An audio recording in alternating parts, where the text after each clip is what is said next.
Ladies, gentlemen, and all those in between. I think I pretty much put to bed the whole fuse cube modification, what with the fuse cube cylinder, the hex prism, this wonderful cone here, which is one of my most recent puzzles, and of course, this puzzle here, which I ended up calling the fractal block. For no reason other than because it sounds cool. Now, I'm not going to come to you with another fuse cube modification on its own because I think I've pretty much done everything I can with this kind of puzzle.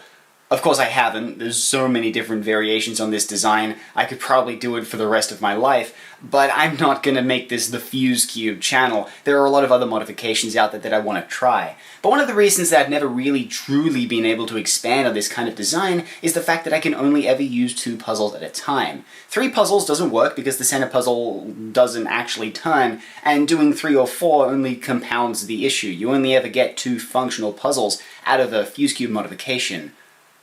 But I think I found a solution to that problem. This is a puzzle that I built a little while ago. This is called the Axis Puck, and it's one of my most beautiful puzzles to date. Very impressed with how the video turned out as well. Go and check it out if you haven't seen it. But it's also a perfect example of a really interesting trait that all of these puzzles that I modify have. Now you can see that this little corner piece here is tiny, but if I was to not cut so deep, it would be a little bit bigger, like you can see on this cone here. So the deeper you cut, the smaller a piece gets, and on the inverse, the more you extend outwards, the larger the piece gets. So in theory, if I was to do something very similar to the tip of this cone here, which is to just extend straight out, but rather than taper inwards, keep it going out and following the actual guiding lines of the outside of the piece, I could end up making a piece that was as wide as, say, a hexagonal prism made out of a 3x3, or better yet, a fuse cube. It's brilliant, and I cannot believe that I didn't think of this before. If I take a fuse cube and I build out one of the corners until it is the thickness of the puzzle, then I can just join another fuse cube to it, and then I can pretty much just daisy chain for as long as I like. Which means that I effectively now have an infinite length of a fuse cube modification. It's going to have big chunky parts in it that might look a little strange, but I might see if I can fix that in some way in the future. That's just an aesthetic change. What I want to try now is I want to fuse 4 puzzles together, and I'm going to do a hexagonal prism modification because I think that'll suit the actual modification quite nicely, and I'm going to see if I can make an extremely long version of a puzzle that I previously thought wasn't possible to do with anything more than just 2 cubes. Okay, so before I even start with this modification, I'm going to fast forward through the fuse cube process because I've already shown that a dozen times on my channel before and I don't want to bore any of you. If you're new to the channel and you don't know what a fuse cube is, I'm going to leave a link in the description to a couple of videos that explain pretty much everything about that. And I've also got a whole load of puzzles on my channel that incorporate a fuse cube modification into their design. So the first thing that I'm going to do is I'm going to tighten up all of these cubes, and then I'm going to take them over to the bandsaw here, and I'm going to turn them all into enclosed cubes, which is kind of the precursor to the hexagonal prism. Let's get started. The first step for pretty much all modifications is the same, and that is to tighten up the puzzle so that it can't turn. And since I was going to be cutting these puzzles on my bandsaw, there is also the added danger of one of the layers misaligning, which could snag on the blade, which would rapidly disassemble the puzzle, and it would probably take my hand along with it. So in order to prevent that, I made sure all of these puzzles were well and truly tightened before I started cutting them.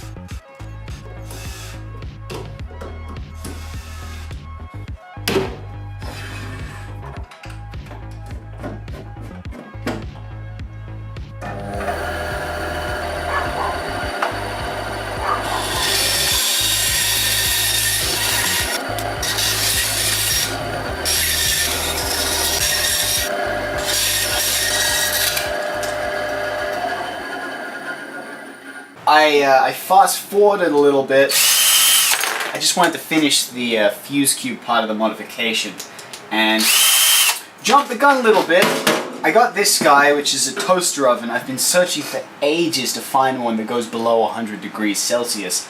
The reason for that is I used to use an oven to kind of bake all of the epoxy sculpt. It helps stuff set a little quicker if you heat up the environment that it's in.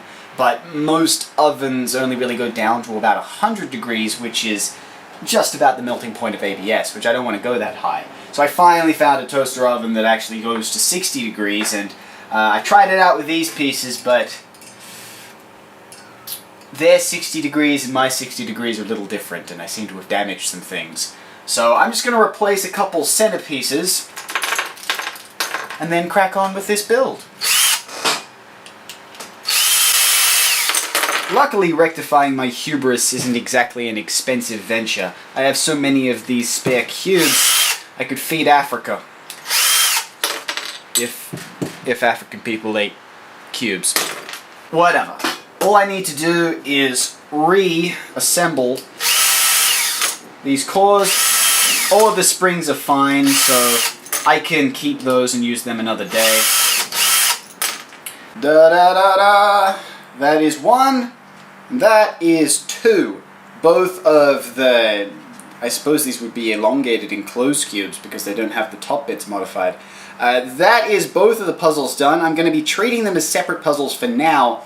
And I'm going to take these over to the belt sander back there, and I'm just going to sand these faces until they are as flat as I like and also to the correct dimension. So after I've done that to all 12 of the faces on the combination of both of these, I'm then going to cut the tops, and I'm going to start transforming them into hexagonal prisms. Now I'm only going to do the tops on 2 of the sides. The other side I'm going to start dedicating towards fusing these 2 puzzles together. So remember, I've partially done some of this stuff, and it's also kind of, nobody knows what's going to happen. Da-da-da-da, da-da, da-da. Focus pull whilst recording. Cinematography points. So people ask why I drink coffee with a spoon in it, and it's because I then have the spoon on hand to make the next one. See?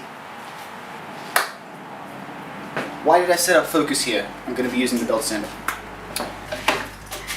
I always forget to change this thing before I start filming.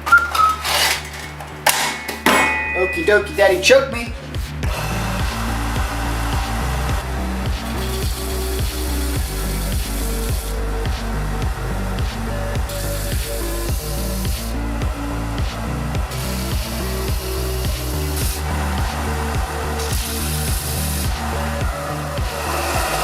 So what I'm doing here, and I'll show you just before I do the last side on this one, is I'm using the pieces here and here, as well as the connected core in the center, as a guide to make sure that I'm getting all of these pieces here, of which I'm going to have to do some extra sanding, and I'll get that done in a second.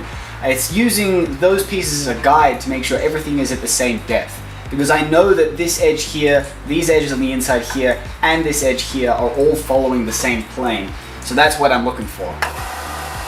Well, that's looking good. Now I have to cut off this end and this end as well, and start working on the ends of this puzzle. Now I'm leaving these surfaces just the tiniest bit oversized, because when I join these together, there's going to be a few bits of unevenness that I'm going to have to sand out, and it helps to leave about 1 millimeter or so worth of material to work with. That's why I'm not touching these little divots just yet. I'll repair those after all of the pieces are sanded down to their final dimension. So let's go over to the bandsaw and do some cutting.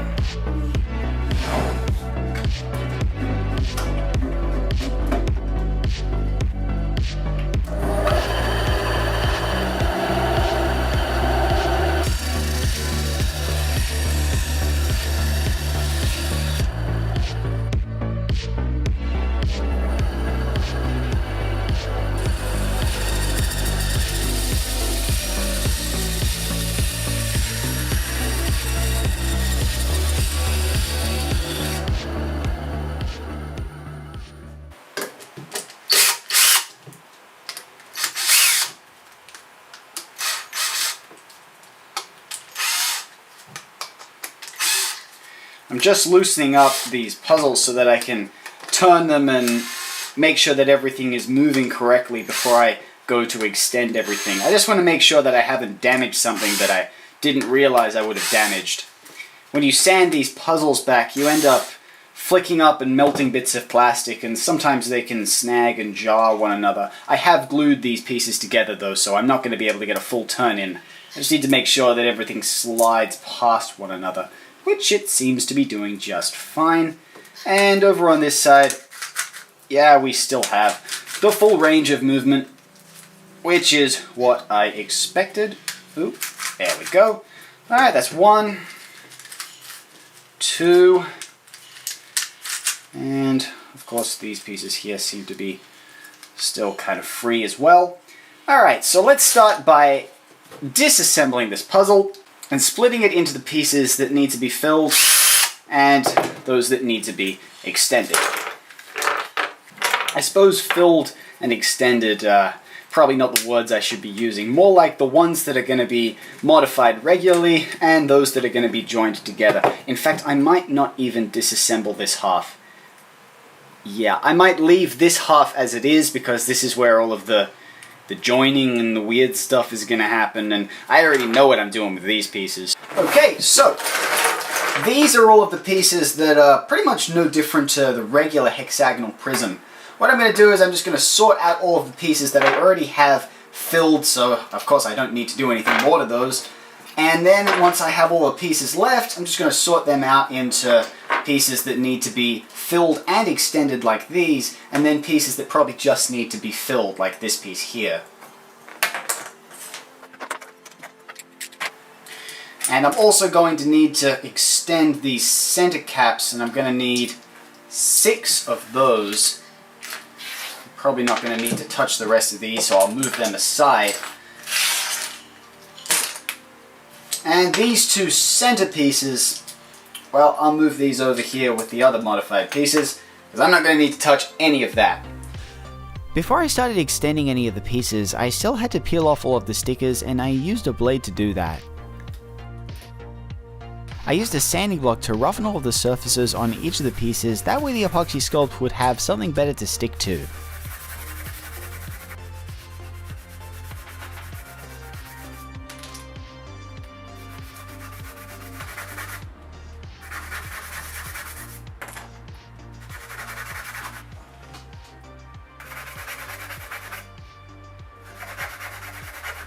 Alright, that's all of the pieces roughened up, and now it is time to start filling and extending these pieces. Now I'm going to do the filling and the extending in the same step, which is not something that I usually recommend you do, and I'm probably going to be a little wasteful with the epoxy sculpt as well, but I don't care.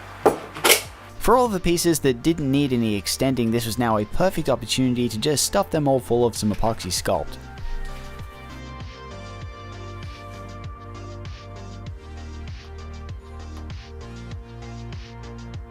I cut away the excess with a blade before filling and extending the rest of the pieces.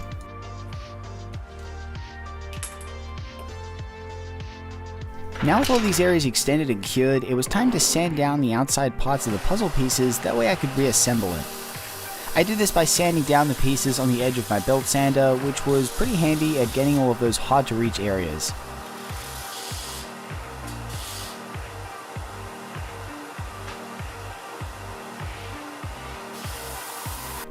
Now that all those pieces were sanded, it was time to reassemble both of the puzzles. And this was also a good chance to see just how much epoxy sculpt I wasted by extending these pieces. I'm still not sorry. All of the pieces fit together really well because after I'd sanded them on my belt sander, I used a nail file to sand over all of the flat surfaces to make sure everything sat together nicely.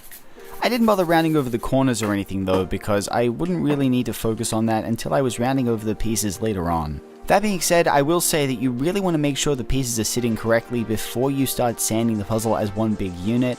If the pieces are misaligned, then they end up getting shaped into a misaligned orientation, and then you really can't fix that, so just don't do that. Now with both the puzzles assembled, I took them over to my belt sander, and using all of the pre-sanded faces as a guide, I sanded down all of the extended parts until they looked like two ends of a hexagonal prism.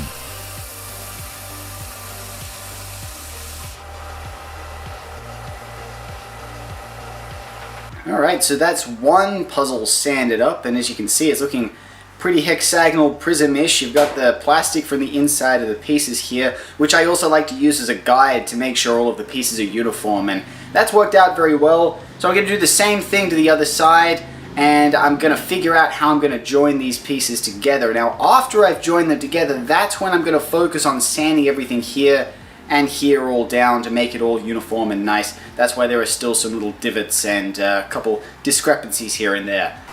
I sanded down the second of the two puzzles, again using the pre-sanded faces as a guide, and despite the fact that I hate wasting epoxy sculpt, I can't deny that sanding down this much material is somewhat satisfying.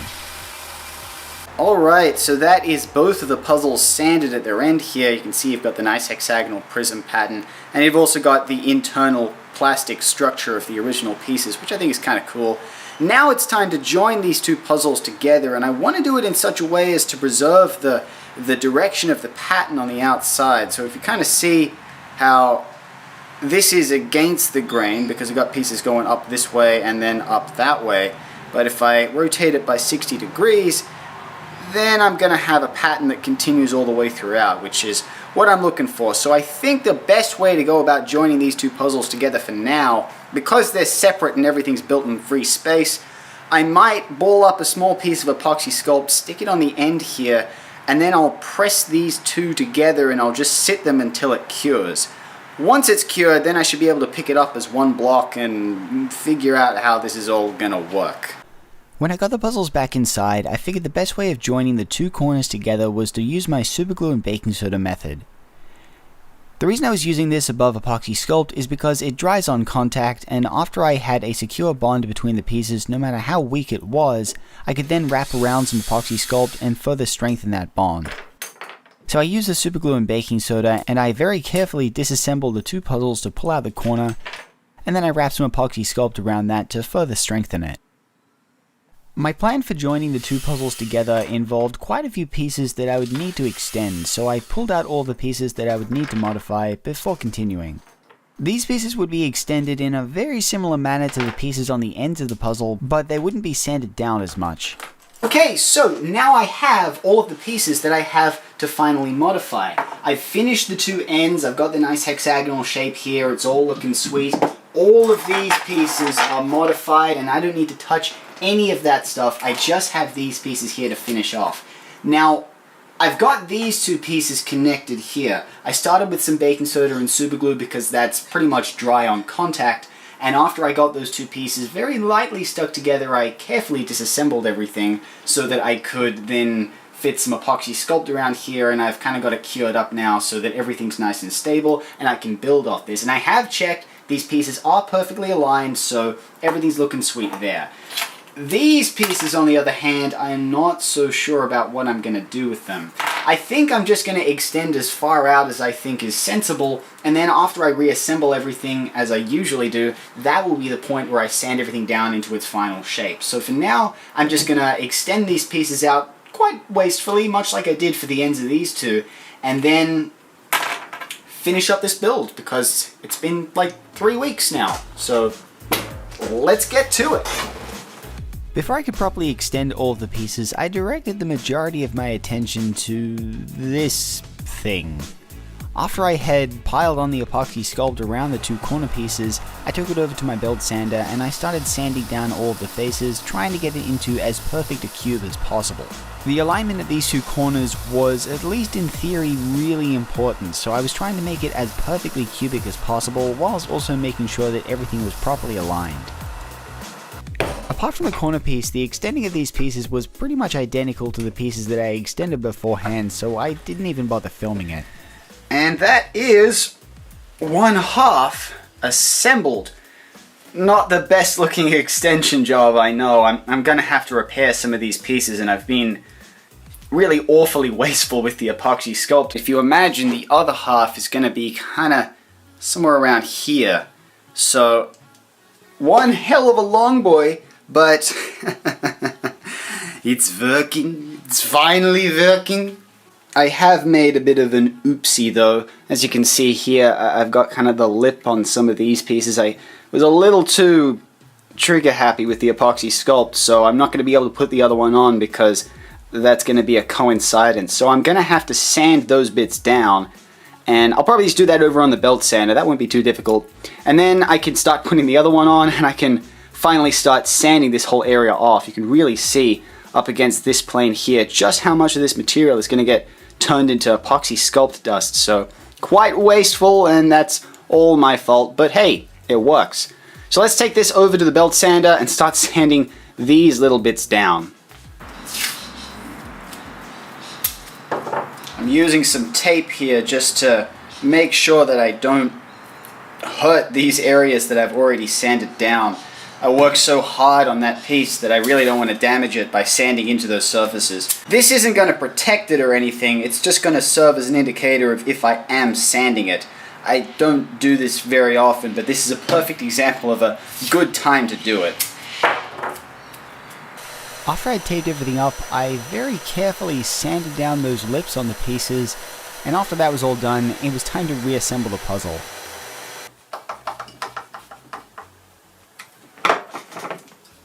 And there we have it, it's assembled. And I'm not going to do any turns just yet because, well, I might do a couple turns, but this whole area up here is tight. So if I loosen this face here, I should be able to just turn this whole part here. So this is one double set of fused puzzles, and the same move can be done on the other side here. So I have this, I have the accessibility of these faces, which I suppose are more corners now, but so now that I have this whole thing assembled, I can put these center caps in, like so, and now I can just sand everything flat and finish this puzzle up. I am going to have to repair a few pieces, that's fine. This piece here isn't nearly as extended as it needs to be, and, well, I think it's fair to say my extension job on this puzzle has not been the most aesthetically pleasing. But now that everything is assembled, and I'm very happy with how this looks, I didn't really think this was going to work, but now I can see that everything works. It's time to take this over to the belt sander and sand all of these areas down. Hey, do you know what would be really fun? Like, more sanding. I still don't really know if I should be sanding this while it's all assembled. I might end up with kind of a bow in the joint between the two pieces. But, much like the rest of this experiment, I'm just gonna see what happens. Although I don't want this belt. I want a better one. Not like a higher grit or anything, it's just better. I started by sanding down just one of the faces, trying really hard to make sure to sand down all of the pieces in the center without sanding down any of the pre-sanded pieces on either side of the puzzle. I really didn't want to damage any of the pieces that I had already spent so much time getting to that shape, so I very carefully sanded down just one face until I was happy with how everything was looking. Well, would you just look at that? That is one of the faces almost completely sanded. I'm getting close, but I can definitely see that some areas are being sanded more and less than others. That's just because of the pressure of how I'm placing it down, and I'm trying to go slow because I don't want one area to sand down and then all of these pieces to start getting sanded down as a result. So as I'm sanding it, I am then flipping it over so that I can see these pieces up in front, because if they're in the back I don't have a clear view of them, and I'm just slowly sanding them down to these pieces, which are my guide for the final dimension. Remember, this is all just about very slow, progressive removal of material. To apply the epoxy sculpt back on is days worth of work that I do not want to do.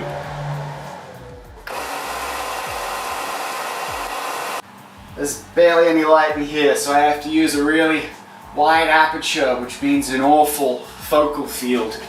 So I gotta make everything as bright as possible. God damn it. A light above my head, my kingdom for a light above my head. Now that I was finished with sanding all the pieces in the center of the puzzle, my attention turned to the entire puzzle as a whole.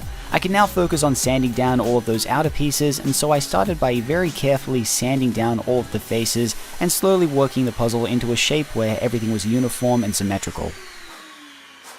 Ta-da! Look at that! That is one full face, couple little nicks here and there.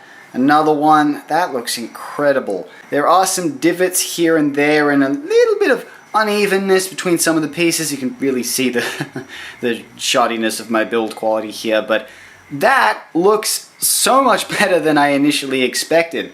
I am a little upset that this kind of pattern here doesn't continue here and here, just because there's no line here or here.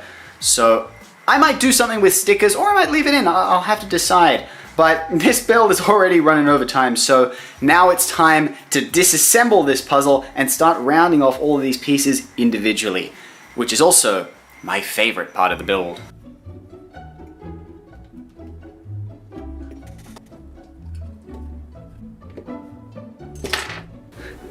Look at that. Doesn't that look cool? That's one perfectly functional puzzle in its own right, and it's only half. I started sanding all the pieces with my usual arrangement of puzzle piece rounding tools. I started with a nail file to knock off all of the sharp edges, and then I followed that up with a sanding block which helped me round over all of the edges of the pieces, and then finally some Scotch-Brite just to round things over a little further and give everything a nice look. If you're looking to buy any of the things that I'm using here, it's important to know that I don't really care for brand names, I just look for quality over quantity, so if you find any good sanding blocks or any good nail files, make sure to pick them up if you want to try doing what I'm doing here. But after all the pieces were rounded over and sanded, it was time to reassemble the puzzle.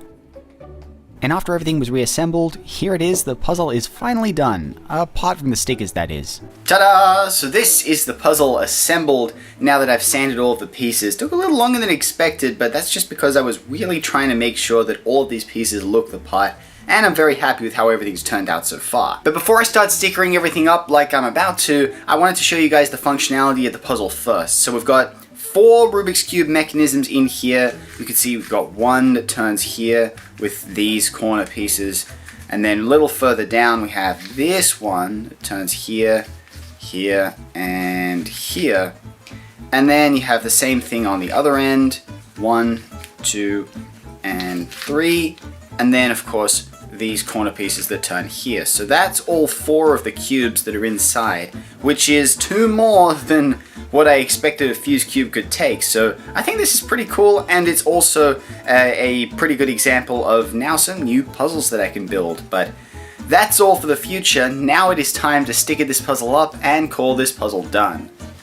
Cutting the stickers for this puzzle was nothing out of the ordinary. It was just a simple 8-color scheme, and I already had a lot of references to know where all of the colors went, so I got out some vinyl and I cut out all of the stickers as roughly as I could, following the grain of the pattern of the puzzle, and then I laid down a small portion of vinyl on the surface of the puzzle, which I could then cut down to the shapes of the individual pieces. There is a small tendency to scar up the pieces of the puzzle, but I find that since I'm only ever going to be applying the stickers to this puzzle once, it doesn't really matter all that much. And here it is, the puzzle is stickered and now finally complete. This puzzle has taken a really long time to build. It was an experiment and I knew it would take a little longer than usual, but I didn't expect it to take 4 whole weeks to build. So I'm sorry that this video took a little longer than usual to come out, but overall I am very impressed with the final result of this puzzle.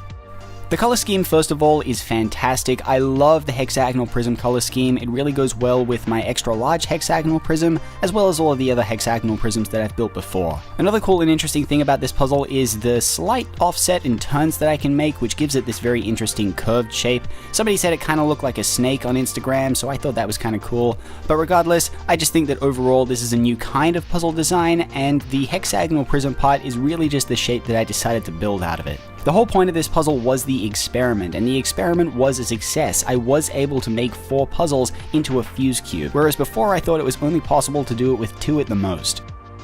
And because of the way that I've gone about building this puzzle, I can now expand that infinitely, and I can make as long a fuse cube puzzle as I want.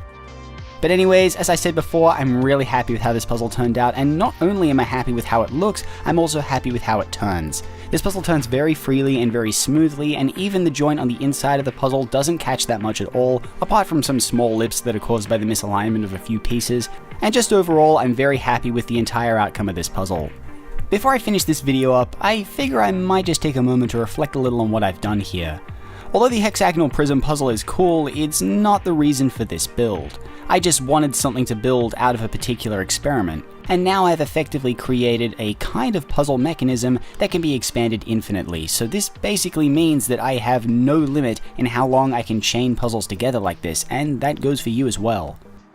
The reason that's so exciting for me is because not only do I now have a whole wealth of new kinds of puzzles that I can build, but it's also a complete change in direction to something that I genuinely believed was impossible only a couple years ago. In fact, even only a couple weeks ago. So I guess the one thing that I'd take away from this build is, nothing's impossible. You just don't know how to do it yet. So thank you all for watching, and I'll see you next time.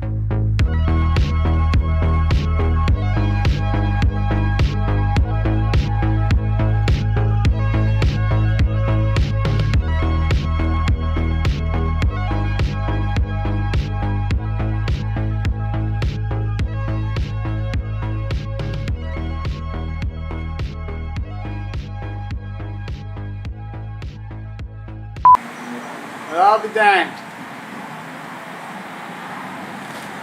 I can't adjust the lighting.